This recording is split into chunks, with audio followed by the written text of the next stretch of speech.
আসসালামু আলাইকুম everyone, welcome back to my channel. আজকে আমি চলে এসেছি একটি রোমান্টিক লাভ স্টোরির গল্প নিয়ে। তো চলো শুরু করা যাক।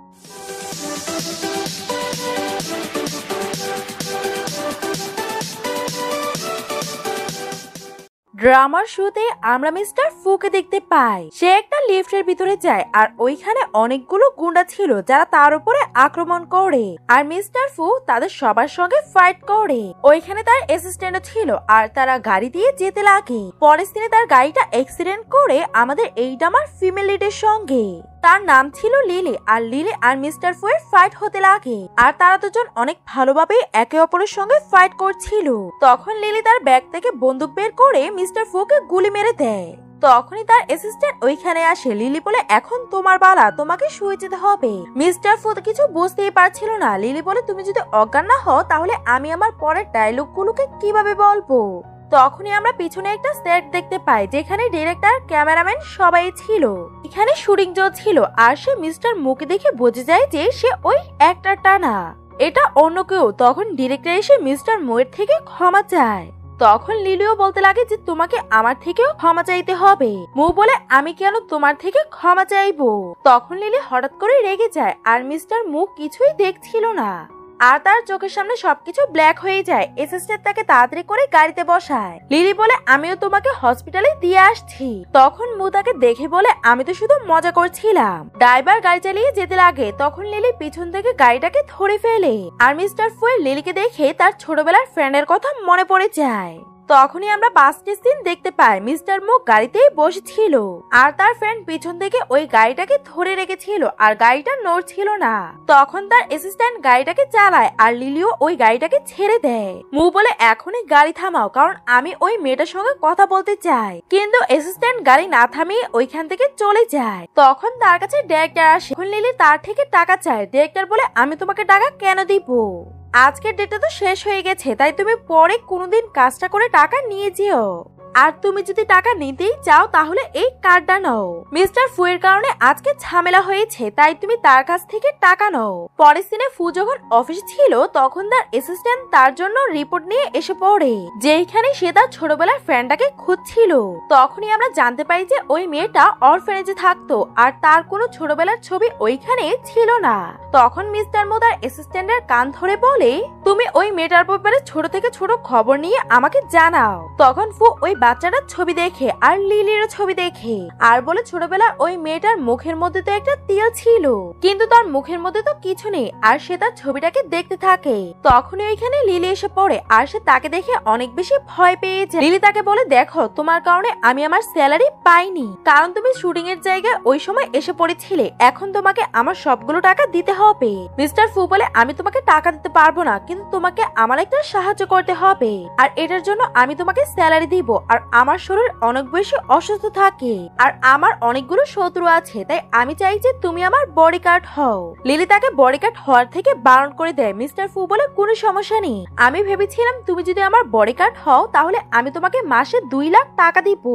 লিলি তো 2 লাখ শুনে অবাক হয়ে যায়। অ্যাসিস্ট্যান্ট বলে, স্যার একটা মেয়ে আপনার বডিগার্ড কিভাবেই বা হতে পারে, বডিগার্ড তো ছেলেদের কাজ। আর লিলি আর তার অ্যাসিস্ট্যান্টের মধ্যে ফাইট হতে লাগে আর তারা আর্ম রেসলিং করতে লাগে। অ্যাসিস্ট্যান্ট 2টা হাত ব্যবহার করে, তবুও সে লিলির থেকে হেরে যায় আর তার সারা শরীরে প্লাস্টার করতে হয়। লিলি যখন হসপিটালে ছিল তখনই তার কাছে কারো কল আসে আর সে ওইখান থেকে চলে যায়। মিস্টার ফুগে তার অ্যাসিস্ট্যান্টকে বলে, অ্যাসিস্ট্যান্ট তোমাকে তার ব্যাপারে জানতেই হবে। অ্যাসিস্ট্যান্ট তখন তাকে দেখতে লাগে আর ভাবে, আমার এই অবস্থায় আমি তার ব্যাপারে ইনফরমেশন নেওয়ার জন্য কোথায় যাব।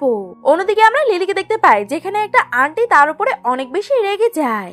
সে বলে, তুমি বাকি টাকাগুলো কোন দিন দিবে আর আমাকে বিরক্ত করা কোন দিন ছাড়বে। লিলি ওনার থেকে কিছু সময় চায়। মহিলাটা বলে, তোমার কারণে আমার ছেলে প্যারালাইজ হয়ে গেছে। তখনই আমরা পাঁচটার একটা সিন দেখতে পাই। মহিলার ছেলে আর কিছু ফ্রেন্ড এসে লিলির ফ্রেন্ড সার্কেল গুলোকে বিরক্ত করতে লাগে। তখন লিলি ওইখানে সবাইকে ভালোভাবে মারে আর আন্টির ছেলের একটু বেশি মার লেগে যায়, এই জন্য তার অপারেশন করতে হয়। প্রেজেন্টে মহিলাটা তার থেকে ব্যাগ নিয়ে তার ব্যাগের সব জিনিসপত্রগুলোকে ফেলে দেয়, আর ওইখানে লিলির পার্স ছিল যেটার মধ্যে তার ছোটবেলার একটা ছবি ছিল, আর সে ওই মেয়েটা ছিল যাকে মিস্টার ফু খুঁজছে। তখনই ওইখানে ওনার ছেলে আসে আর সে লিলিকে তার টাকা দেয়, লিলি নেওয়ার থেকে বারণ করে দেয়। ছেলেটা বলে তুমি একদমই চিন্তা করবে না, ভুলটা আমার ছিল আর আমি চ্যারিটি থেকে কোনো না কোনো ব্যবস্থা নিশ্চয়ই করে নিব। পরের দিনে সবাই কথা বলা বলি করছিল যে হসপিটালের চ্যারিটি ইভেন্টটা মিস্টার ফু কিছুদিন পরে এসে একজনকে দিয়ে দিবে। লিলি ভাবে আমাকে মিস্টার ফু নামের লোকের সঙ্গে দেখা করতে হবে আর তার সঙ্গে এই ব্যাপারে কথা বলতে হবে। অন্যদিকে মিস্টার ফু টিভিতে লিলি যে ছবিটাকে তৈরি করেছিল ওইটাকেই দেখছিল, আর সে জুম করে করে লিলির ফেসের ওই দাগটাকে দেখার চেষ্টা করছিল। তখনই তাকে লিলি কল করে আর সে লিলির সাথে এইভাবে কথা বলে যেন সে অসুস্থ। লিলি বলে আমি তোমার এখানে বডিগার্ডের জব করার জন্য তৈরি আছি। মিস্টার ফু বলে তুমি সময় মতন এসেছিও। পরের দিন সে সিকিউরিটি গার্ডের আউটফিট পরে ওইখানে চলে যায়। তখন মিস্টার ফু তাকে শপিং করার জন্য নিয়ে যায়, যেখানে সে অনেকগুলো ড্রেস ট্রাই করে, কিন্তু মিস্টার ফুর কিছুই পছন্দ হচ্ছিল না। লিলি তাকে বলে আমি আর কতগুলো ড্রেস ট্রাই করব, আমি সব ড্রেসের মধ্যে ফাইট করে দেখে ফেলেছি আর আমি সব ড্রেসের মধ্যে কমফোর্টেবল, কিন্তু তোমার কিছু পছন্দ হচ্ছে না। মিস্টার ফু বলে আমি তোমাকে মনে করিয়ে দিচ্ছি ওইখানে একটা ইভেন্ট হবে আর তুমি ওইখানে আমার বডিগার্ডটা পার্টনার হয়ে যাচ্ছ, তাই তোমাকে সুন্দর দেখতে হবে। আর সে তাকে একটা আয়নার সামনে দাঁড় করিয়ে বলে দেখো তোমাকে নরমালি কত বেশি সুন্দর দেখা যায়। লিলি ভাবে মিস্টার ফু চোখ কত বেশি সুন্দর আর সে রিয়েল বিউটিকে চিনতে পারে, আর বলে ঠিক আছে আমি এই ড্রেসটাকে সিলেক্ট করছি আর এটাকে বাসায় নিয়ে যাব। যখন সে যেতে লাগে তখন সে স্লিপ খেয়ে পড়ে যেতে লাগে, তখন মিস্টার ফু তাকে বাঁচিয়ে নেয় আর সে চেঞ্জিং রুমে চলে যায়। তখনই ওইখানে মিস্টার ফু এর মা আসে আর উনি বুঝে যায় যে ফু একটা মেয়ের সঙ্গে আছে। মা তাকে জিজ্ঞাসা করে তুমি 20 বছর যাবত যে মেয়েটাকে খুঁজছো তাকে কি তুমি পেয়ে গেছো? মিস্টার ফু বলে মা প্লিজ আপনি এমনটা করতে পারেন না, আর আমি এখনো শিওর না যে এটাই ওই মেয়েটা নাকি না। আর সে তার মাকে নিয়ে ওইখান থেকে চলে যায় আর লিলিকে বলে যায় যে ডান্সের প্র্যাকটিস নিশ্চয়ই করবে। লিলি যখন বাইরে বের হয় তখন সে রাস্তার মধ্যে কিছু লোককে দেখতে পায় যারা ডান্সের প্র্যাকটিস করছিল। তখন সে একটা গ্র্যানিকে জিজ্ঞাসা করে আর গ্র্যানি তার সঙ্গে ডান্স করতে লাগে। পরের দিন আমরা ইভেন্টের সিন দেখতে পাই যেখানে লিলি তাকে ডান্স করে করে সব কথা বলছিল। এটাতে মিস্টার ফু অনেক বেশি রেগে যায় কারণ সে ঠিকভাবে ডান্স করছিল না। কিছুক্ষণ পরেই ডান্স শুরু হয়ে যাবে। মিস্টার ফু বলে তুমি একটা কাজ করো, তুমি তোমার জুতা খুলে তোমার পা আমার পায়ের উপরে রাখো। লিলি তাকে এমনটা করতে বারণ করে। তখনই একটা মেয়ে বলে তুমি যদি তার সঙ্গে ডান্স না করতে চাও তাহলে তুমি আমার সঙ্গে তোমার পার্টনার সুইচ করতে পারো। তখন ফু তাকে ইগনোর করে লিলিকে বলে তুমি আমার উপরে বিশ্বাস করতে পারো। লিলু তার কথা মতোই করে আর তারা অনেক সুন্দর একটা ডান্স করে। ডান্সের পার্ট শেষ হয়ে যায় আর মিস্টার ফু তার ক্লায়েন্টের সঙ্গে কথা বলার জন্য চলে যায়। লিলি বলে বেশি দূর যাবে না, আমার নজর তোমার উপরেই আছে। তখনই লিন একটা মেয়ের সঙ্গে কথা বলতে লাগে আর বলে যে মিস্টার ফু আলতু ফালতু লোকেদেরকে কোথায় থেকে যেন ধরে আনে। মেয়েটা বলে সে কোনো ফালতু লোক না, সে একটা স্টান্ট ওম্যান, সে মুভিতে কাজ করে, জানি না ফু তাকে কোথায় থেকে নিয়ে এসেছে। আর তারা ওই চ্যারিটি লিস্টের ব্যাপারে কথা বলতে লাগে। লিলি ভাবে সে তো ফু ফ্যামিলির ইয়াং লেডি আর সে চ্যারিটির ব্যাপারে সবকিছুই জানে, তাই সে চেষ্টা করে যাতে সে তার সঙ্গে কথা বলতে পারে। লিন রুমে গিয়ে ছেলেটাকে আরেকটা লিস্ট দেয় আর তাকে বলে যে তুমি এই ব্যাপারটার অনেক ভালোভাবে খেয়াল রাখবে যাতে এই ব্যাপারটার ব্যাপারে আর কেউই না জানতে পারে। লিলি এই সবকিছুকে রেকর্ড করে তখন সিনের ফ্যান এই সবকিছু দেখে ফেলে। তখন তারা লিলিকে রুমের মধ্যে বন্ধ করে লাইট অফ করে চলে যায়। রিসেপশনিস্ট যখন ওই লিস্টটাকে অ্যানাউন্সমেন্ট করতে চায় তখন ওই লিস্টের মধ্যে কিছুই ছিল না। সিন এসে বলে এখানে একটা মেয়ে ছিল যে এই লিস্টটাকে চুরি করে ফেলেছে, তাই এই লিস্টটার অ্যানাউন্সমেন্ট হবে না। তখন অডিয়েন্স থেকে একটা ছেলে জিজ্ঞাসা করে তোমরা কি ওই মেয়েটাকে খুঁজে পেয়েছো? শিন বলে ওই মেয়েটাকে আমরা খুঁজে পাইনি, কিন্তু ওই মেয়েটার নাম আমি জানি, তার নাম লিলি আর সে মিস্টার ফুয়ের সঙ্গে এখানে এসেছে। লিলি ওইখান থেকে বের হওয়ার অনেক চেষ্টা করে আর সে তার পাওয়ার ব্যবহার করে বাইরে আসে। তখন মিস্টার ফু বলে লিস্ট পরে অ্যানাউন্সমেন্ট করতে চাইলে করতে পারো, কিন্তু আমি তোমাদেরকে বলতে চাই যে লিলি এমন মেয়ে না যে সে লিস্টটাকে চুরি করে এখান থেকে পালিয়ে যাবে। তখনই লিলি ওইখানে আসে ওই লিস্টটাকে নিয়ে আর বলে আমার কাছে প্রুফ আছে যে এই শিনই এই সবকিছু করেছে। শিন বলে তুমি ওই মেয়েটা যে এই লিস্টটাকে চুরি করেছো। লিলি বলে তোমার কাছে কি কোনো প্রমাণ আছে? শিন বলে তুমি একজন সাধারণ মেয়ে, এখানে অনেক ধনী ধনী লোকেরা আছে আর তারা আমাকে চিনে, তাই তারা আমাকেই বিশ্বাস করবে। ফু বলে তুমি তার সঙ্গে ভালোভাবে ব্যবহার করো, আর তোমার কাছে কি কোনো প্রমাণ আছে? তখন শিন একটা টিভি আনে আর ওইখানে সিসিটিভি ফুটেজ চালু করা হয়। লিলি বলে আমি তোমাদেরকে বলছি যে এই ফুটেজটা অর্ধেক আর এটার মধ্যে ফুল ফুটেজটা নেই। আর আমি আমার মোবাইলের মধ্যে সবকিছু রেকর্ড করে নিয়েছি। আর সে তার মোবাইলটাকে খুঁজে কিন্তু সে পায় না। আর সে শিন থেকে তার মোবাইলটাকে চাইতে লাগে। শিন বলে তোমার মোবাইল আমার কাছে কিভাবে বা থাকবে। তখনই আমরা পাঁচটা সিন দেখতে পাই শিনের কাছেই লিলির মোবাইলটা ছিল। আর সে ইচ্ছে করে ওইটাকে বাথরুমে ফেলে ফ্ল্যাশ করে দেয়। তখন মিস্টার ফু সবাইকে বলে যে যতক্ষণ আমার লিলির ফোনটা না পাওয়া যাবে ততক্ষণ এখান থেকে কেউ বাইরে যেতে পারবে না। তখন সবাই বলতে লাগে এটা তো একটু বেশি হয়ে যাচ্ছে, আমরা এতক্ষণ এখানে থাকতে পারবো না। তখনই বডিগার্ড শিনের ভাই আর তার ফ্রেন্ডকে নিয়ে আসে। মিস্টার ফু তাকে জিজ্ঞাসা করে তোমরা দুজন এখান থেকে পালাচ্ছিলে কেন? ভাই বলে আমরা এখান থেকে পালাচ্ছিলাম না, আমরা শুধু আমাদের বাসায় যাচ্ছিলাম। ইভেন্টটা তো শেষ হয়ে গেছে আর এই ফালতু জিনিসটার জন্য আমরা এখানে কেন থাকবো?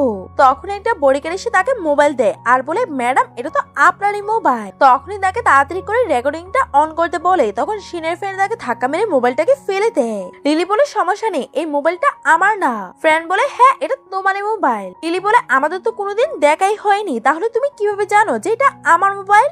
তখন তার ফ্রেন্ড ধরা পড়ে যায়। শিন তাকে চোখ রাঙিয়ে বলে যেটা সত্যি এটা বলে দাও, তাহলে তোমার ফ্যামিলি বাঁচতে পারবে না। আর তার ফ্রেন্ডটা মিথ্যে কথা বলতে লাগে যে আমাকে ক্ষমা করে দাও, এই সবটা দোষ আমার, আর আমি এই মোবাইলটাকে ফেলে দিয়েছিলাম। লিলি বলে মিথ্যে কথা বলা বন্ধ করো, এই সবকিছুর পিছনে শিন আছে, আমি অনেক ভালো করেই জানি। ফ্রেন্ড বলে না শিন এমনটা করেনি, আমি এটা ইচ্ছে করে করেছি যাতে আমি লিস্টটাকে চেঞ্জ করতে পারি, আর তোমার হাতে রিয়েল লিস্ট আছে। লিলি বলে আমার হাতে রিয়েল লিস্ট, তাহলে এটাকে সবার সামনে অ্যানাউন্সমেন্ট করা হোক। শিন ভাবে সে তো অনেক বেশি চালাক, আমি তাকে কোনোদিনও ছাড়বো না। পরের সিনে তারা দুজন বাড়ি ছিল। লিলি বলে আমার কথা বিশ্বাস করো, শিন ওই লিস্টটাকে বদলে দিয়েছিল যাতে সে তার পছন্দ করা রোগীকে টাকা দিতে পারে আর সব টাকা সে আত্মসাৎ করতে পারে। ফু বলে কোনো সমস্যা নেই, আর তোমাকে বারবার এক্সপ্লেনেশন দেওয়ার দরকার নেই, আমি তোমাকে বিশ্বাস করি।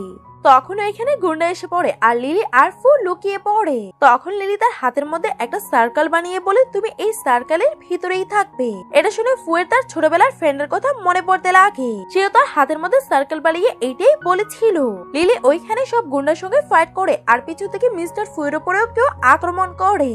লিলি তাকে সেফ থাকতে বলে। তখনই মিস্টার গুয়ের গায়ের মধ্যে ছুরি লেগে যায়। লিলি তাকে উঠিয়ে নিয়ে যেতে লাগে, তখন তারা দুজনেই নিচে পড়ে যায়। পরে সিন আমরা হসপিটালে সিন দেখতে পাই। মিস্টার ফু চোখ খুলেই লিলির নাম বলে।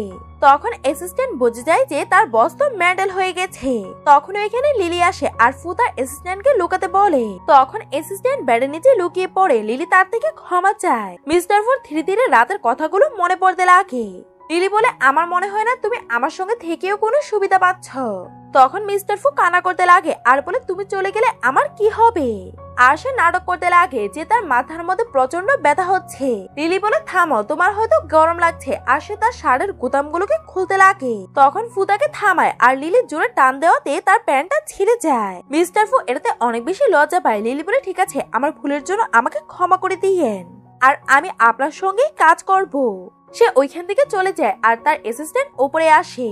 তখন ফু তাকে একটা কাজ দেয় আর বলে আমার মনে হচ্ছে যে লিলি তার ফেসের মধ্যে প্লাস্টিক সার্জারি করিয়েছে, কারণ তার ফেসের মধ্যে ওই চিহ্নটা নেই। অ্যাসিস্ট্যান্ট বলে এক্সট্রা ইনভেস্টিগেশনের জন্য এক্সট্রা টাকা দিতে হবে। তখন ফু তার উপরে অনেক বেশি রেগে যায়। তারপরে লিলি ওই ছেলেটার সঙ্গে দেখা করতে যায় আর ভাবে সে তো এখানে আসতো, কিন্তু সে কেন আসেনি। তখন মিস্টার ফু তাকে কল করে ডাকে। লিলি বলে আমাকে ক্ষমা করে দাও, আমি একটা জরুরি কাজের মধ্যে ফেসে গেছি। তখনই ডক্টর এসে তার মাকে সই করতে বলে আর তার মা সই করে দেয়। তখন মিস্টার ফু কলের মধ্যে শুনে ফেলে যে আপনি এই কন্ট্রাক্টে সই করে দিন। তখন মিস্টার ফুর সঙ্গের ব্যাপারে মনে পড়তে লাগে যে একবার লিলি তার ব্যাপারে বলেছিল, আর তার এমন ফিল হতে লাগে যে তারা দুজন বিয়ে করছে।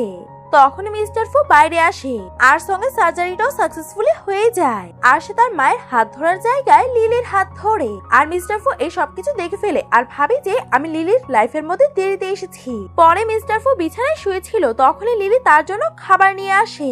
মিস্টার ফু তার উপরে অনেক বেশি রেগেছিল। যখনই লিলি টিফিন খুলে সে ওই খাবারের স্মেল পেয়ে তার রাগটা ভেঙে যায় আর সে ওই ডিশটাকে খেতে লাগে। লিলি বলে কালকে আমি বাইরে যাব, তুমি কি আমাকে ছুরি দিতে পারো? ফু বলে তোমার ছুরির সময় যদি আমার কিছু হয়ে যায় তো? লিলি বলে আমি সারা দিনের জন্য চাচ্ছি না, আমার কাজ শেষ হলে আমি এসে যাব। মিস্টার ফু খাবারটাকে খেতে যায়, তখনই ডাক্তার এসে তাকে থামিয়ে দেয়। ফু বলে কি হয়েছে ডক্টর, আপনি কি আমার নতুন রোগের ব্যাপারে জানতে পেরেছেন? আর সে তাকে চোখ মারতে লাগে।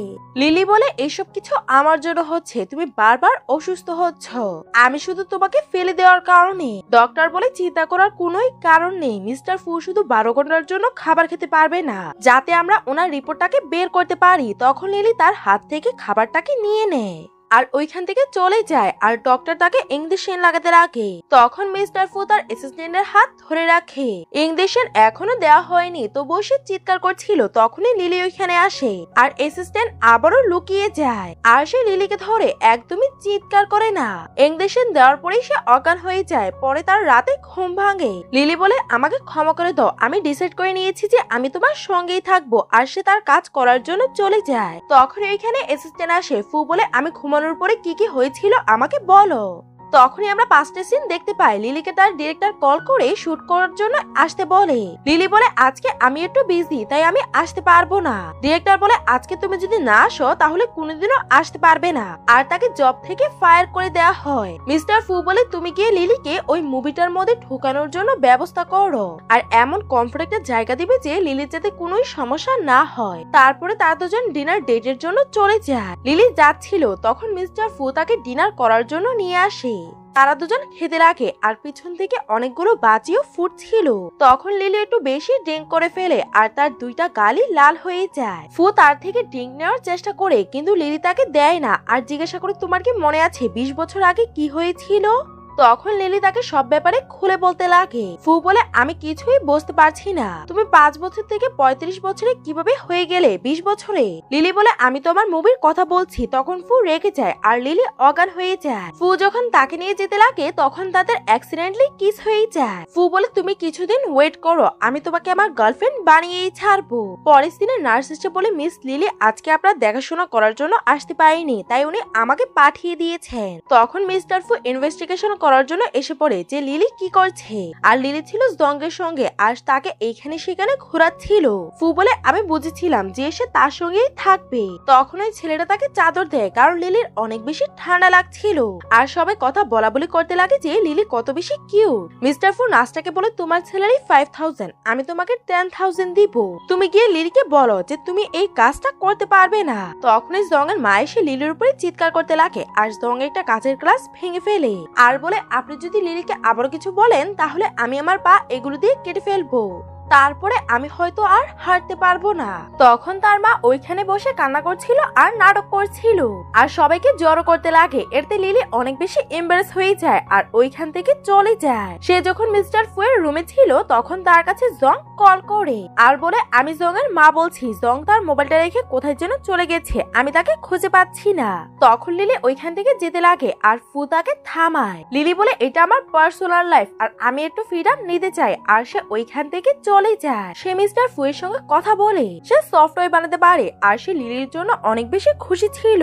আর সে লিলি আর আর্টের মধ্যে তার আর্টটাকে চুজ করে আর লিলিকে ছেড়ে দেয়। আর সে ওইখানে অনেক বেশি রিগ্রেট করে। আর সে মিস্টার ফুকে বলে তুমি লিলির অনেক ভালোভাবে খেয়াল রাখবে যাতে সে তোমার সঙ্গে ব্রেকআপ না করে, তাহলে তোমার অনেক বেশি রিগ্রেট হবে। পরের দিনে মিস্টার ফু আর লিলি ডিসকাস হয়ে বাসে যাচ্ছিল। তখনই কিছু গুন্ডারা মিস্টার ফুয়ের উপরে আক্রমণ করে। মিস্টার ফু এমন নাটক করে যে তার মাথার মধ্যে ব্যথা লেগেছে আর সে গুন্ডাদেরকে ওইখান থেকে যেতে বলে। লিলি বলে তুমি অনেক বেশি দুর্বল, আমাকে তোমাকে ফাইটিং ক্লাসে ভর্তি করাতে হবে আর তোমাকে ফাইটিং শেখাতে হবে। তখন তার কাছে তার মা কল করে আর লিলি তাকে ব্যান্ডেজ পরাচ্ছিল। তার মা তাকে রেগে বলে তুমি এখনই বাসে আসো কারণ গ্র্যান্ডপা তোমার উপরে অনেক বেশি রেগে আছে। ফু বলে আমি ওনাকে ফেস করতে পারবো না। মা বলে তুমি যদি এখানে না আসো তাহলে গ্র্যান্ডপা তোমার বাসার মধ্যে চলে যাবে আর একবার যদি উনি তোমার বাসায় যায় তাহলে তোমার পা গুলোকে ভেঙে ফেলবে। তখন সে লিলিকে বলে লিলি প্লিজ তুমি আমার বাসায় চলো, তুমি যদি আমার সঙ্গে বাসায় না যাও তাহলে তারা আমাকে মেরে ফেলবে। লিলি বলে নাটক করা বন্ধ করো, আমি যাওয়ার জন্য তৈরি আছি। যখনই তারা দরজার কাছে যায় তখনই দরজা থেকে ফুলের পাপড়ি পড়তে লাগে। ভিতরে যাওয়ার পর মিস্টার ফু তার দাদা থেকে নীল ডাউন হয়ে ক্ষমা চাইতে লাগে। গ্র্যান্ডপা তার একটা কথাও শুনে না আর মা লিলিকে বলে তোমরা ডেট করছো কতদিন হয়েছে। তখন লিলি কিছুই বুঝতে পারছিল না আর মিস্টার ফু তাকে ইশারা করে। লিলি বলে আমাদের 3-4 মাস হয়ে গেছে আর আমি তাকে অনেক বেশি পছন্দ করি। ফুয়ের মা জিজ্ঞাসা করে তোমরা শেষবার কবে কিস করেছিলে। তখন তারা আলাদা আলাদা সময় বলে। তখন তার মা হাসতে লাগে। লিলি পানি খাচ্ছিল। মা বলে তোমরা কোন দিন বিয়ে করবে। তখন তার মুখের পানিগুলো মিস্টার ফুর গ্র্যান্ডপার উপরে পড়ে আর মিস্টার ফু আবারও তার গ্র্যান্ডপার থেকে ক্ষমা চায়, কিন্তু তার গ্র্যান্ডপা রেগে ওইখান থেকে চলে যায় আর ফুকে তার বেডরুমে ডাকে। লিলি ফুয়ের মাকে বলে আমাকে এখন এখান থেকে যেতে হবে কারণ আমার একটা ইম্পর্টেন্ট কাজ আছে। পরের দিনে মিস্টার ফু তার অফিস ছিল আর সে তার অ্যাসিস্ট্যান্টকে বলছিল যে আমি যখন প্রতিদিন লিলির সঙ্গে দেখা করতাম তখন আমার অনেক বেশি ভালো লাগতো, আর আজকে লিলি এখানে নেই, এই জন্য আমার অনেক বেশি কষ্ট লাগছে। অ্যাসিস্ট্যান্ট বলে, আমি যেদিন ছুটি নেই বা আমি অসুস্থ থাকি আপনি তো আমার জন্য এত বেশি চিন্তা করেন না। আর সে কান্না করার নাটক করে। মিস্টার ফু ভাবে লিলি তো আমার ব্যাপারেই ভাবছে। তখন লিলি অনেকগুলো ব্যাগ উঠিয়ে যাচ্ছিল আর তার ফ্রেন্ড তাকে বলে, তুমি কি খবর শুনেছ মিস্টার ফু শিনামের মেয়ের সঙ্গে বিয়ে করবে? এটাতে লিলি অনেক বেশি রেগে যায়। আর লিলি যখন তার রুমে ছিল তখন লিলি শীট মাস্ক লাগিয়ে ভাবে সে যখন শিনকেই বিয়ে করবে তাহলে কেন সে আমাকে তার বাসায় নিয়ে গিয়েছে। আর সে প্রচন্ড রেগে ছিল। তখনই তার কাছে মিস্টার ফু ভিডিও কল করে। মিস্টার ফু তাকে তার চেহারা দেখাতে বলে, কিন্তু লিলি তার চেহারা দেখায় না। তখনই ওইখানে অ্যাসিস্ট্যান্ট আসে আর লিলি তার চেহারাটা দেখিয়ে কলটাকে কেটে দেয়। মিস্টার ফু তার চেহারা দেখতে পারে না, এই জন্য সে অ্যাসিস্ট্যান্টের উপরে অনেক বেশি রেগে যায়। অ্যাসিস্ট্যান্ট বলে, আমি প্লাস্টিক সার্জারির জায়গায় গিয়েও খোঁজ খবর নিয়েছি, কিন্তু আমি জানতে পেরেছি যে লিলি কোনো ফেস সার্জারি করেনি। মিস্টার ফু ভাবে নিশ্চয়ই আমার কোনো মিস আন্ডারস্ট্যান্ডিং হয়ে গেছে। পরের দিন ফ্রেন্ড এসে বলে, নিচে যাও, নিচে তোমার জন্য কেউ এসেছে। লিলি তখন তার সানস্ক্রিন লাগাতে লাগে। ফ্রেন্ড বলে, তুমি সবসময় সানস্ক্রিন কেন লাগাও? লিলি বলে, ছোটবেলায় আমার ফেসের মধ্যে একটা দাগ ছিল আর এটা সানের জন্যই হয়েছিল। তখন থেকেই আমি সান প্রোটেকশন লাগাই। যদি আমি ওটাকে স্কিপ করে দিই তাহলে ওই দাগটা আমার ফেসের সব জায়গায় আসতে লাগবে। লিলি যখনই নিচে যায় ওইখানে শিন বসেছিল আর সে তাকে বলে, আমি এই মুভির নায়িকা আর তুমি স্টান্ট ওম্যান, তোমাকে সময় মতন আসা উচিত। আর তুমি কেন আমাকে অপেক্ষা করিয়েছ? আর সে লিলির ব্যাপারে খারাপ খারাপ কথা বলতে লাগে। লিলিও কম ছিল না, সেও তাকে কথা শোনায়। শিন লিলির উপরে হাত ওঠাতে যায়, তখন লিলি তার হাতটাকে ধরে ফেলে। তখন এখানে ডিরেক্টর এসে পড়ে আর লিলির উপরে অনেক বেশি রেগে যায়। আর সে লিলিকে শিনের থেকে ক্ষমা চাইতে বলে। লিলি বলে, এটাতে আমার কোনো দোষ নেই, শিনই আমাকে প্রভোগ করেছে, তাই আমি কেন তার থেকে ক্ষমা চাইবো? তখন শিন ডিরেক্টরকে মনে করিয়ে দেয় যে আমার হাজবেন্ড মিস্টার ফু এই মুভিটাকে তৈরি করতে অনেকগুলো টাকা দিয়েছে, এই জন্যই এইখানে আমি অ্যাক্টিং করার জন্য এসেছি। ডিরেক্টর বলে, মিস্টার ফু এই সব জিনিসকে স্পন্সর করেছে, তাই লিলি তুমি বেশি কথা বলবে না। তখনই শিনের অ্যাসিস্ট্যান্ট বলে, মিস্টার ফু আসছে। আর শিন তার চেহারাটা আয়নায় দেখে আর তার অ্যাসিস্ট্যান্টকে বলে, আমাকে ঠিক দেখা যাচ্ছে তো? অ্যাসিস্ট্যান্ট তার প্রশংসা করে আর তারা মিস্টার ফু এর সঙ্গে দেখা করার জন্য চলে যায়। আর ডিরেক্টরকে বলে যায় যে তুমি প্রথমে এই লিলিকে তার স্ট্যান্ডগুলোকে নিতে বলো, ততক্ষণে আমি আসছি। আর সে ফুকে দেখেই তাকে হাক করতে চায়, কিন্তু ফু সাইডে সরে যায় আর শিন নিচে পড়ে যায়। শিন তাকে ধন্যবাদ বলে আর বলে, আমি জানতাম না যে তুমি আমার জন্য এত বেশি কেয়ারিং, তুমি আমার জন্য এত কিছু করেছো। মিস্টার ফু বলে, নিশ্চয়ই তোমার মিস আন্ডারস্ট্যান্ডিং হয়েছে। আর তার অ্যাসিস্ট্যান্ট বলে, এই সব জিনিস তোমার জন্য না, লিলির জন্য করানো হয়েছে। তখন শিনের বিশেষ হয় না যে ফু তার সঙ্গে এমনটা কিভাবেই বা করতে পারে। আর ফু চলে যায় লিলির পারফরমেন্স দেখার জন্য, যেখানে লিলি তার সিনিয়রের সঙ্গে অ্যাক্টিং করছিল। এটা দেখে ফু অনেক বেশি জেলাস হয়ে যায় আর কাছে গিয়ে জিজ্ঞাসা করে, এটা কি তোমার বয়ফ্রেন্ড? লিলি বলে, না, এটা আমার বয়ফ্রেন্ড না। মিস্টার ফু কান্না করতে লাগে আর বলে, কালকেই তো তুমি আমার প্যারেন্টসের সঙ্গে দেখা করেছ। লিলি তাকে সাইডে নিয়ে যায় কথা বলার জন্য। লিলি বলে, তুমি রিউমার ছড়ানো বন্ধ করো, নিজে তো বড় একটা কাজ করে বসে আছো আর আমাকে কথা শোনাচ্ছ। তখন ফু কিছুই বুঝতে পারছিল না আর লিলি রাগ করে ওইখান থেকে চলে যায়। আর তাদের কথাগুলো শিনা শুনছিল। ফু তার অ্যাসিস্ট্যান্টকে বলে, খোঁজ খবর নাও সব জায়গায় কোন কথাগুলো ছড়াচ্ছে। পরের দিনে সবাই একসঙ্গে ডিনার করছিল আর ডিরেক্টর সবাইকে ফ্লাওয়ার দেয়। ফু তখন লিলির জন্য গিফট আনে। লিলি বলে, তুমি আমার জন্য গিফট কেন এনেছো? ফু বলে, সবাই ফ্লাওয়ার পেয়েছে কিন্তু তুমি না, এজন্য আমি তোমার জন্য স্পেশাল গিফট এনেছি। আর সে ওই নেকলেসটাকে লিলিকে পরিয়ে দেয়। অন্যদিকে শিন আর তার অ্যাসিস্ট্যান্ট মিস্টার লুকে তার রুমে ছাড়তে যায়, কারণ সে একটু বেশি ড্রিঙ্ক করে ফেলেছিল। যখনই শিন ওইখানে আসে তখনই লিলির কাছে মিস্টার লু এর কল আসে আর বলে, আমার পায়ের মধ্যে ব্যথা লেগেছে, তুমি কি এই রুমের মধ্যে আসতে পারবে?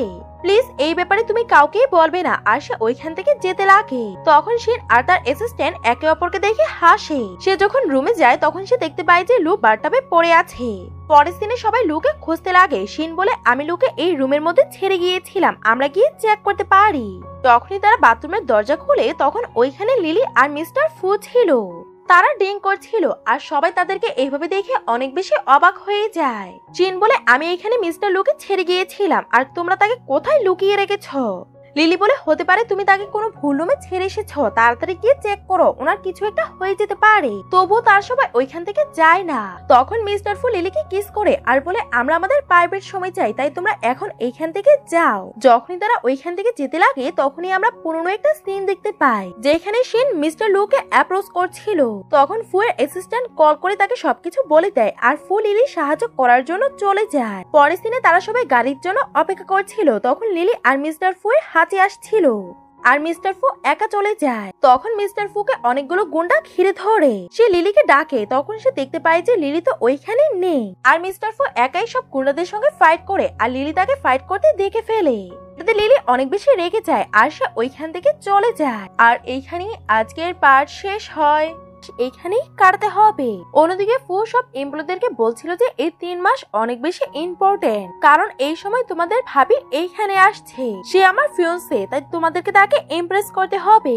তোমাদেরকে দেখাতে হবে যে আমি অনেক ভালো আর আমার কোম্পানিটাও ভালো। পরের দিনে লিলি ওইখানে আসে আর ওয়ার্কাররা কথা বলাবলি করছিল যে আমাদেরকে মিস্টার ফুয়ের ওয়াইফের সঙ্গে ভালো ব্যবহার করতে হবে যাতে আমাদের প্রমোশন হয়ে যায়। তখনই এখানে শিনও এসে পড়ে। অ্যাসিস্ট্যান্ট শিনকে নিয়ে অন্য রুমের মধ্যে চলে যায় আর সবার মনে হতে লাগে যে সে অনেক ভালো কাপড় পরে আছে, তাই সেই মিস্টার ফুয়ের ওয়াইফ হবে।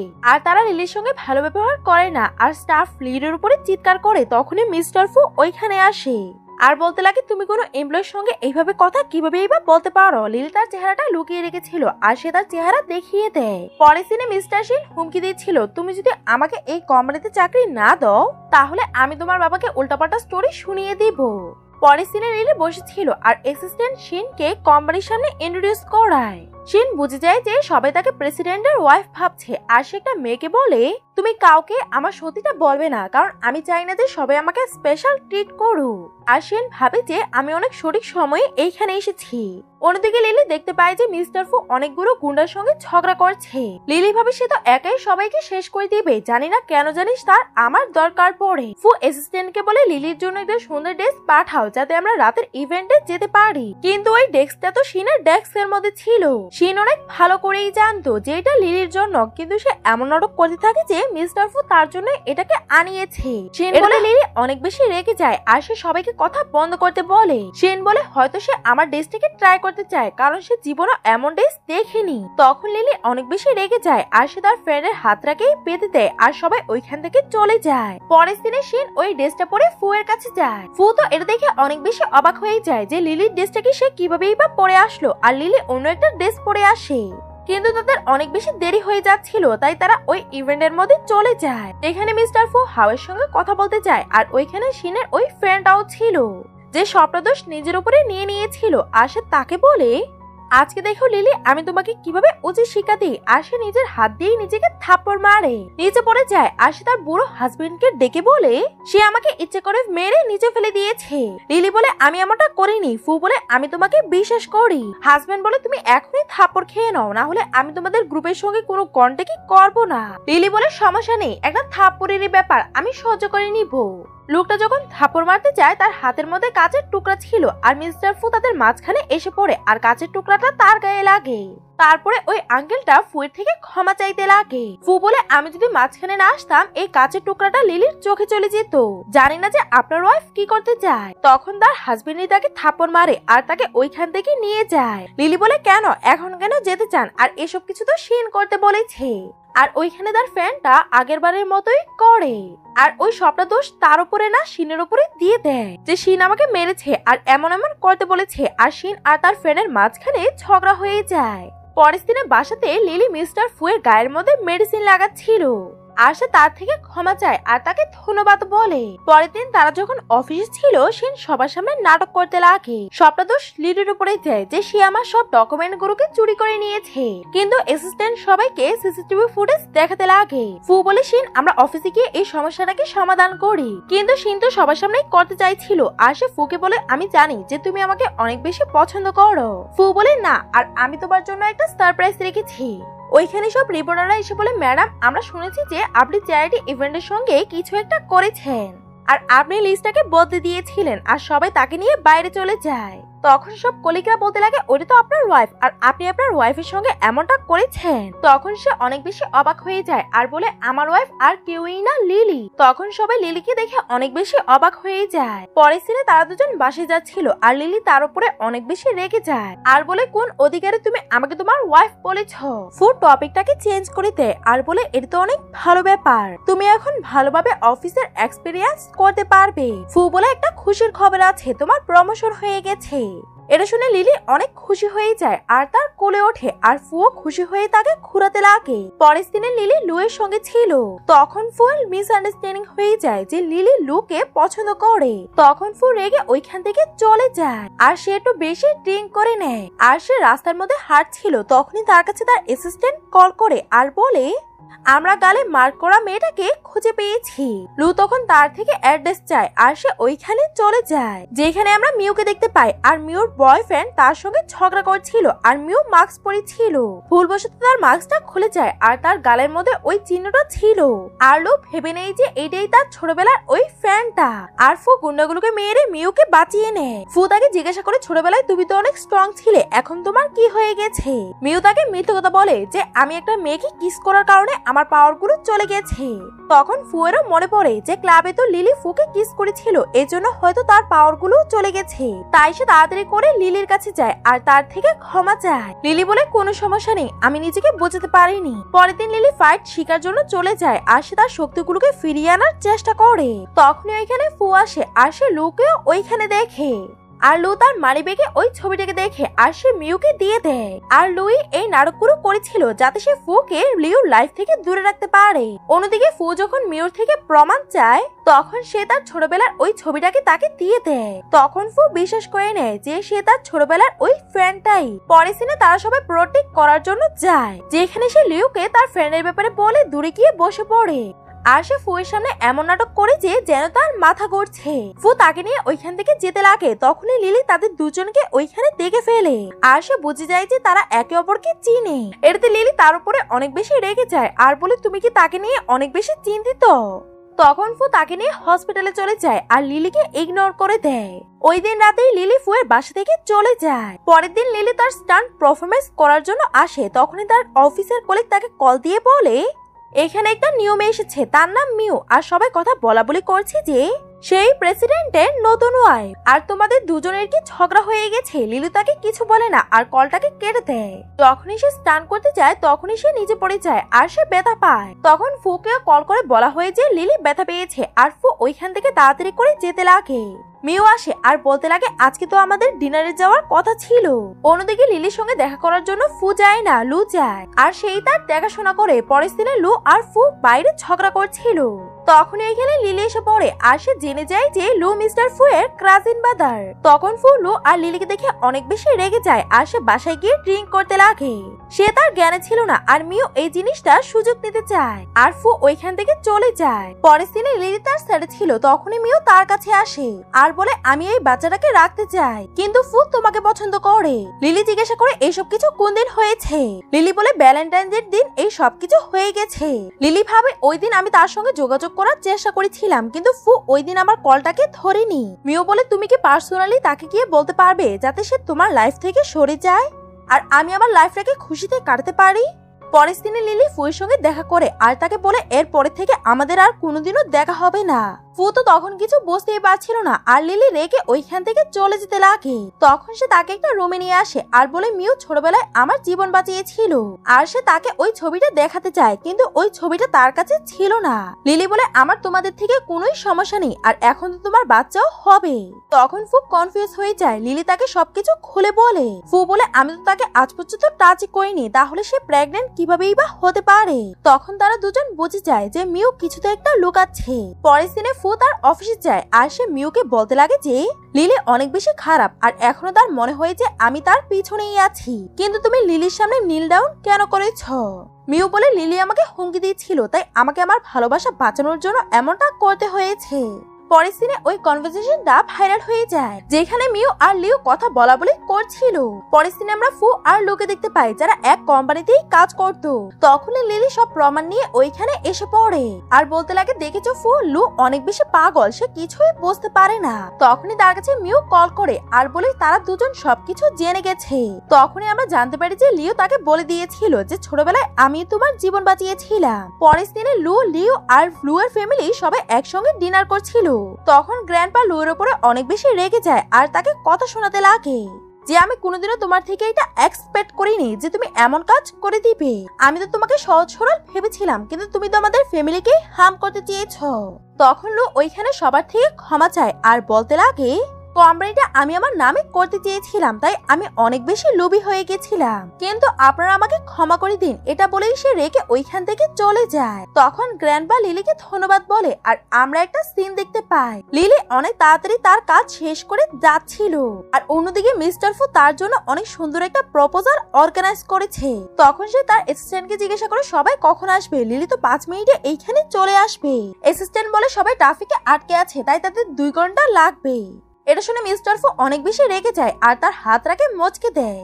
তখনই ফুয়ের কাছে একটা কল আসে যে লু আবারও একটা প্রেস কনফারেন্স অর্গানাইজ করেছে আর সে এইখানে তার ছোটবেলার স্টোরি বলতে লাগে যে কিভাবে লু আর ফু তাদের একে অপরের প্রপার্টি কেড়ে নিয়েছে। তখন ফু তাড়াতাড়ি করে ওই কনফারেন্সে চলে যায় আর লিলিও তার সাহায্য করার জন্য ওইখানে আসে আর সে টিভির মধ্যে ওই সবকিছু প্লে করে দেয় যে সে কিভাবে মিউকে সাইড নিয়ে এই সবকিছু ফুয়ের বিরুদ্ধে করছিল, যাতে সে ফুয়ের কোম্পানিটা নিজের নামে নিতে পারে। তখন সবাই তার উপরে চিৎকার করতে লাগে আর ওইখানে পুলিশও আসে আর লুকে নিয়ে ওইখান থেকে চলে যায়। আর সব রিপোর্টারদের সামনে মিস্টার ফু নিজ হয়ে লিলিকে প্রপোজ করে। লিলি তাকে হ্যাঁ বলে দেয় আর এইখানে এই ড্রামাটির হ্যাপি এন্ডিং হয়ে যায়। আপনাদের এই ড্রামাটি কেমন লাগলো আমাকে কমেন্ট করে জানাবেন। ভিডিওটি ভালো লেগে থাকলে লাইক করে দিবেন আর এমন আরো নতুন নতুন ভিডিও দেখার জন্য আমাদের চ্যানেলটিকে সাবস্ক্রাইব করে দিবেন। আপনারা সবাই ভালো থাকবেন। আল্লাহ হাফেজ।